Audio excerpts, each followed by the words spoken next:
To anyone else, it would have seemed like any other day. The sun was shining, birds were chirping in the trees. There was the occasional barking of a dog. Yes, it all seemed so normal to everyone, except for Maggie. Maggie knew it was going to be a very different kind of day. She knew that something special was going to happen. She had known about that special something for many weeks now, but she was sworn to secrecy. She wanted to tell someone that very big secret many times, but she made a pinky promise, and you simply cannot break a pinky promise. So she kept that secret. And as the day began, like any other, she was happy most of all that she would not have to worry about keeping the secret much longer. Sometimes a secret wants to jump out of you, and it takes every bit of strength to hold it in. When Maggie got to school, she really wanted to share that secret with her friends. She reminded herself not to. After a few minutes of silence, her friends started smiling and acting weird. They were whispering to each other and making silly faces. That made Maggie wonder if they knew about the secret. How could she find out? Hundreds of thoughts were going through her mind. She was confused, and she finally decided to act like everything was normal. A couple hours later, when she got home, her sister Adder was waiting at the door with a big smile. Maggie wondered why her sister was smiling when usually she never smiles without a reason. Her friends acting weird and her sister smiling added to Maggie's confusion and frustration. She couldn't keep the secret anymore. Her tummy started hurting, and the answer for that, Maggie thought, was to reveal her secret to someone she could trust. Maggie couldn't handle it anymore. She told Adder in the smallest whisper ever. Ryder from school told me that he saw in the future, and in the next 12 hours, our lives will change forever. What are you talking about, Maggie? Ryder knows the future? Yes, Adder. I ran into Ryder at school last semester during lunch. He was acting strange. He told me that he and his dad created a time machine. They traveled into the future. They traveled to today. He saw what was going to happen tonight. Everything is going to change. Everything! What? When? Ryder said about 11:30 tonight. So they played board games until it was time for bed. When they were sound asleep, the time came. At exactly 11:30, there was a loud crash! Maggie woke with a start. Adder ran to her sister's room, petrified from the noise. Maggie, are you all right?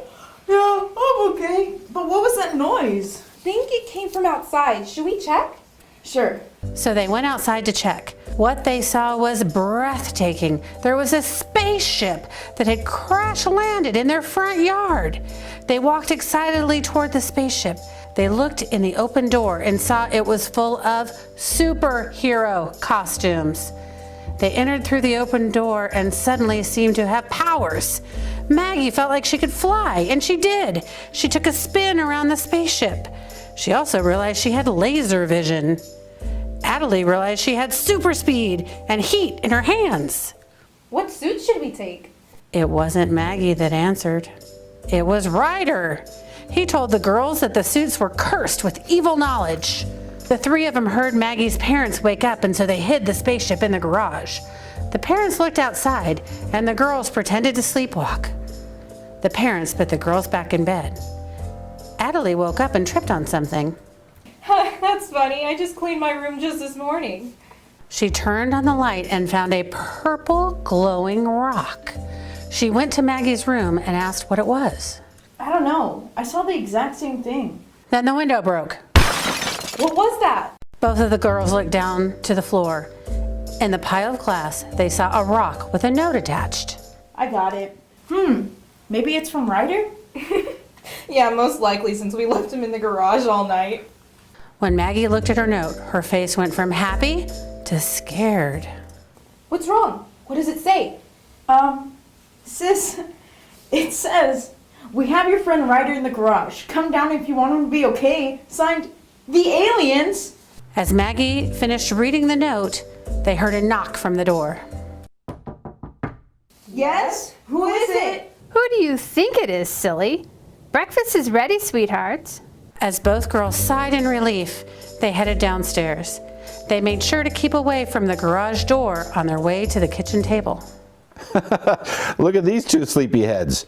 Your mother and I found you two sleepwalking last night. I think we will have to tuck you in tighter tonight. Sorry, Dad. They were interrupted by the aliens. The aliens came into the kitchen and sat down at the kitchen table as if they were invited to breakfast. Maggie and Natalie sat silent and scared as their parents welcomed the aliens to eat breakfast with them. Suddenly, Natalie started to scream out to her parents. Mom, Dad, they are aliens. What are you doing? Maggie and Natalie's parents started to laugh. The girls looked at each other in bewilderment and fear. After their parents stopped laughing, their mother said, Girls, we are all aliens here. We have just disguised it from the world. The girls started to cry. What is this? The door that led to the garage flew open and a little puppy ran through the door. The dog said, Everybody, the aliens turned me into a dog. Natalie and Maggie ignored the talking dog and turned to their parents. Since we're your offspring, does that mean we're aliens too? Indeed you are. But first, you must pick a form or animal. Just know that you can't turn into an alien until you're 13. Don't tell anybody or else we will have to go to Area 51 like our ancestors did. Suddenly, there was a knock on the door. FBI, open up! Quick, hide! What about me? You stay here. The aliens yelled from the kitchen as the door blew up. The FBI had put C4 on the door. The girls' ears were ringing and they passed out. They woke up in the hospital with their tentacles wiggling around, smacking stuff on the tables. A scalpel went flying and now was stuck in the wall. The nurse ran in to subdue the tentacles, pulled out a bone saw, and scared the sisters.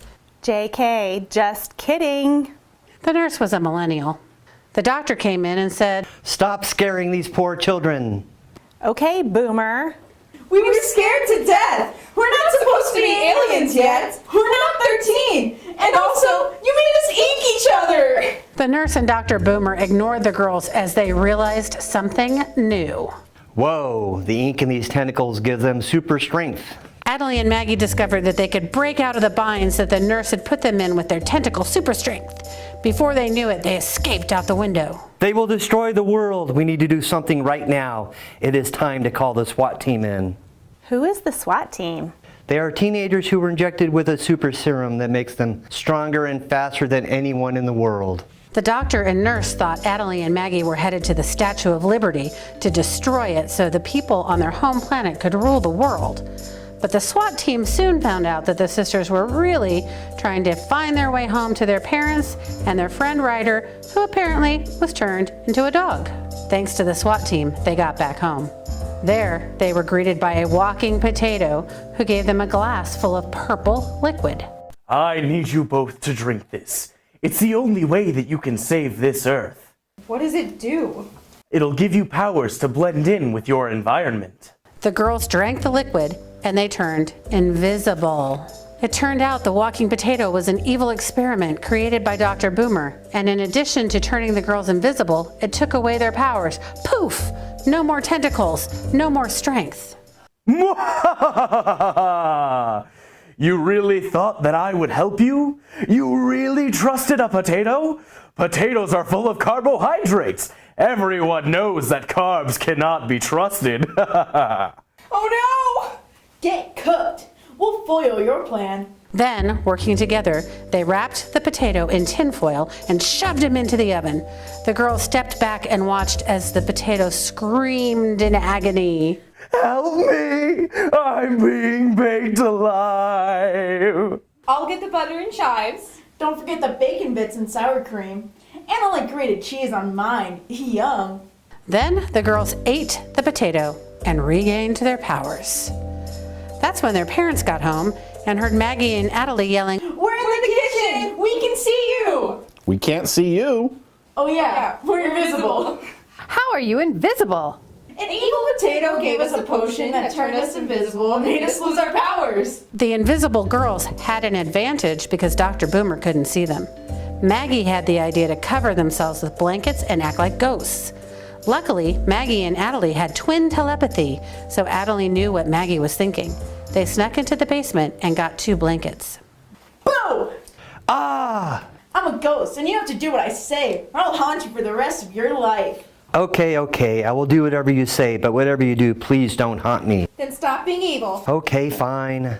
And you have to give us the antidote to turn Ryder back into a person. Fine, I'll tell you how to make the antidote. You need 1 cup of toenail clippings, 3 drops of squid's ink, and 5 ripped up pieces of paper. Dr. Boomer then helped them with the antidote, but he added a piece of grass, and the antidote made Ryder into a frog.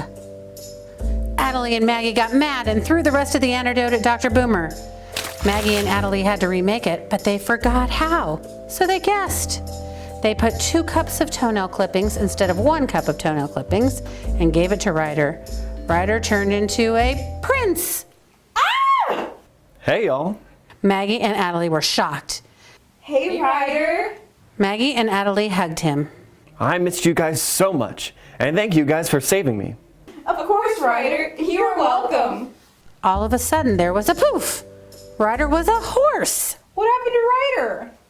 OMG, Ryder turned into a horse? What shall we do?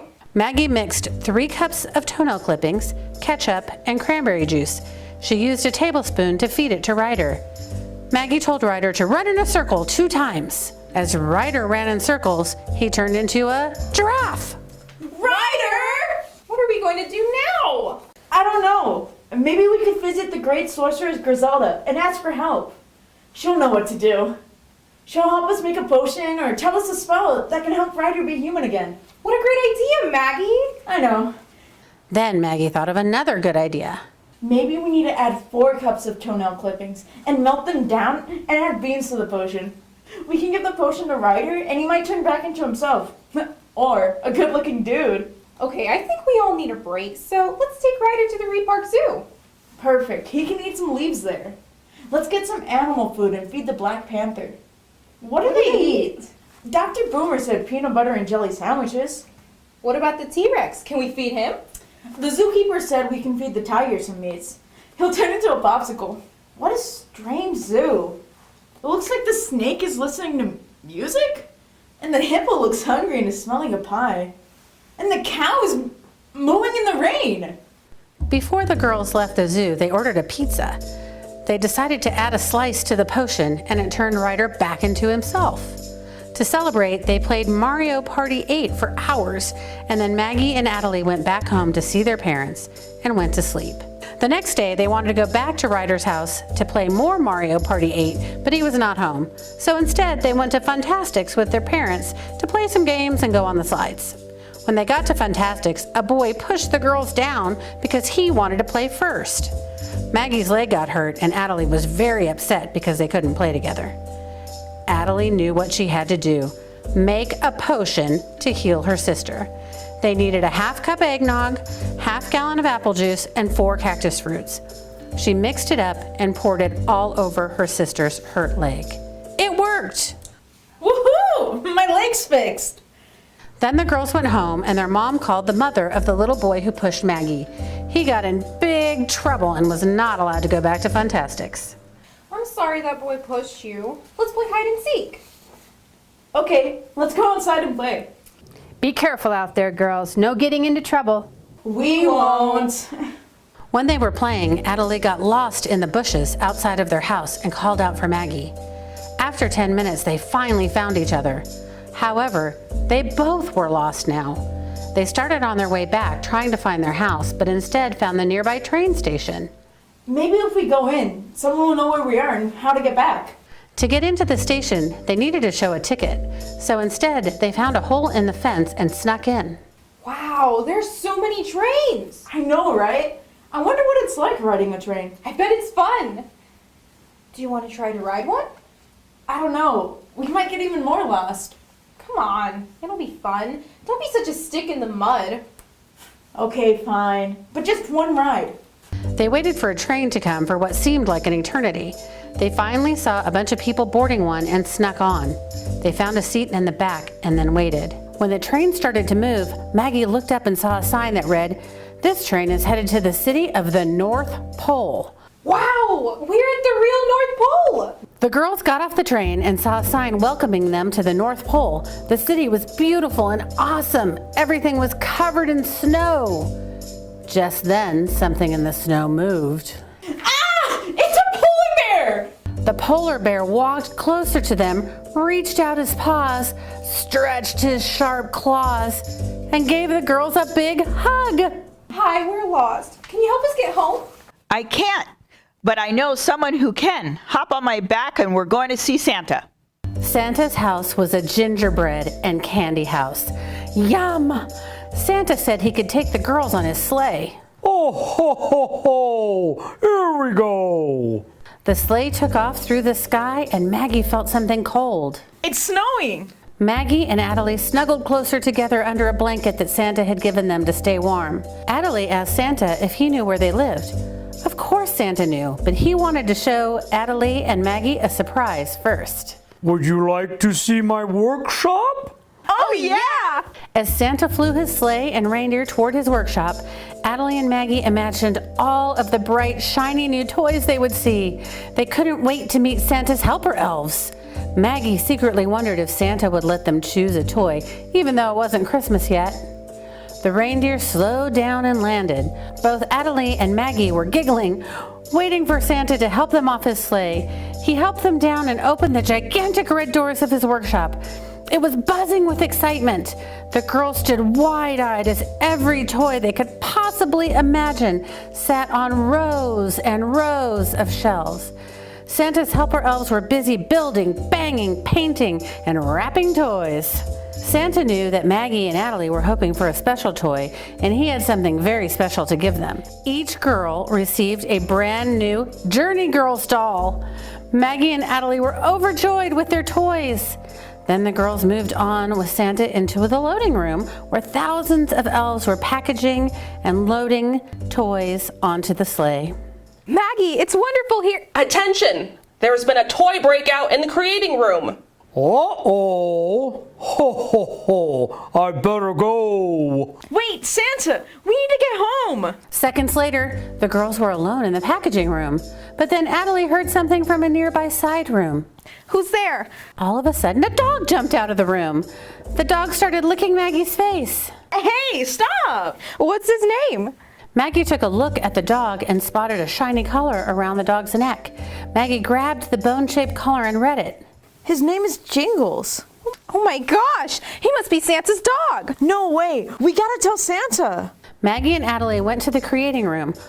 What they saw, they would remember for the rest of their lives. A truly magnificent sight. There were machines and elves working their hardest, stitching teddy bears, giving little dolls clothes. Quick, we have to find Santa! Over there. They only got a glimpse of a big man in a red suit. It's Santa! The girls ran over only to run back into the loading room where the sleigh stood and a giant red sack was propped upon it. They saw Santa sitting in the front seat, but then Jingles ran over to Santa. Whoa-ho! There you are, Santa. We need to go home, but we found Jingles. I can see. I've been looking for Jingles all over the workshop. But Santa, we need to get home. Whoa, you're right. Then, all of a sudden, the sleigh started to hover off the ground, and with a big whoosh, they were up in the sky. The wind whipped through their ears, and they saw all the lights of North Dakota. As they soared through the air, Jingles was sticking his head out of the side of the sleigh. The girls did the same and saw the magical dust follow behind them. Whoosh! The sleigh had just landed right in front of their house. Thanks, Santa.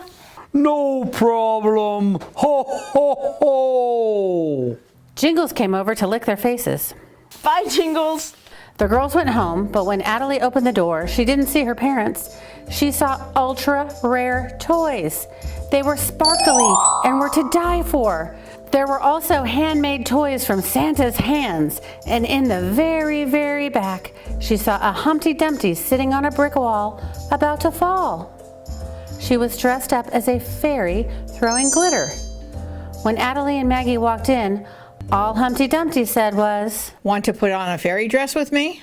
Then Humpty Dumpty fell and cracked. Glitter came out. The girls cleaned it up and saw a treasure box.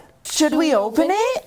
They decided to open it, and inside was a portal that led to Prince Elementary School, which was their favorite place. When they got there, it was Christmas, and the school gave them a whole bunch of lessons. When they got out of school, they were so smart that they got to meet Albert Einstein. They were inventing light bulbs. Prince Elementary gave them Prince shirts so they could be wearing them with Prince pride. Outside, it started to snow out of nowhere. People started making snowmen. After a long day and a fun day full of excitement, they went back home and cleaned up their mess. After they were done, they watched a movie and ate some popcorn. They watched The Grinch and drank green smoothies. And that's my life. A few years later, Maggie and Adelie were getting ready to celebrate their 13th birthday. This would be the day they would choose their form or animal. Their parents had said so during that crazy few days when the spaceship landed, they found out they were aliens, their friend turned into a dog, and they met Santa Claus. What form or animal would they choose? Everyone wanted to know, but the girls had kept their decision a secret. They had made a pinky promise that they would not reveal it until their party, and you simply cannot break a pinky promise. As their friends and family gathered around their birthday cake, shaped like a glittery Humpty Dumpty, Maggie and Adelie finally answered that burning question. After a lot of thought and discussion, we have chosen our forms. We've decided to be human girls. We like ourselves just the way we are. Their parents were thrilled that their daughters had decided to follow in their footsteps and become human beings. After the party, Maggie and Adelie sat by the window and talked about what their next adventure might be. Just then, there was a knock at the door. Who is it? They couldn't believe who answered.